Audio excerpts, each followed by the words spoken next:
Hi everyone, it's Dave at Vinyl Nirvana, and today we're going to talk about setting the tracking force in the tone arm parts of a Jelco 750D.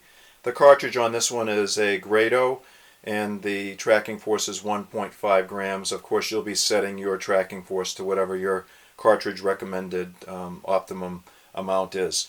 We need to have your Shure tracking force gauge. And the tracking force gauge works like a seesaw. You need to make sure that those two pivot points are in there and that it can move as so. There are numbers going along here. Again, this is 1.5, so I'm moving that slider all the way out here to 1.5. And there's two lines over here, 1x on the outside and 2x here. You use 2x when you're doubling the amount, but again we're going for 1.5 grams, so we're going to use just that amount there. There are two counterweights that came with the table, and you're going to be using the smaller of the two counterweights. That will give you plenty for a 1.5 gram tracking force. Just very quickly again, the parts of the tone arm. This is the head shell. It removes with this coupling. When you do put that back in, always make sure it's nice and tight. This is your cueing lever to raise and lower the arm.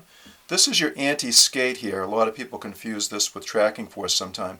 That should be set to 0, and you're not going to touch that again until the actual tracking force is set correctly. This goes on to the back of the tone arm tube with the numbers facing in, and you will feel it kind of start.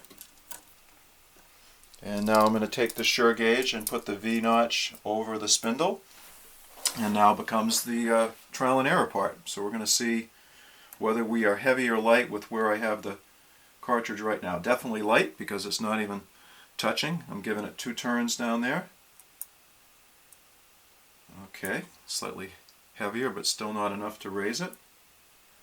Okay, it's moving back up and down. Hopefully you can see that on the camera. It's teetering. It's just a little high now, so that means it's a little heavy. So I'm going to back off the counterweight a tiny bit. Notice I'm moving the whole weight. I'm not even touching that lever in the front at all. I'm moving the whole weight because that's generally, you can do that and get what you need. Okay, we are settling here on being balanced. Okay, so we're at 1.5 grams. And I'm going to move this back into the armrest, and now we come over to the anti-skate, and generally anti-skate is set for the same as the tracking force, so we're going to turn this over to 1.5 grams, and now you are ready to play a record. We got 1.5 grams, we got 1.5 grams, depending on whether you want a hand cue or use the cueing arm, that will go up or down depending on how you do it. Hopefully this made things very simple and easy for you to set up your Jelco 750D. Have a good day.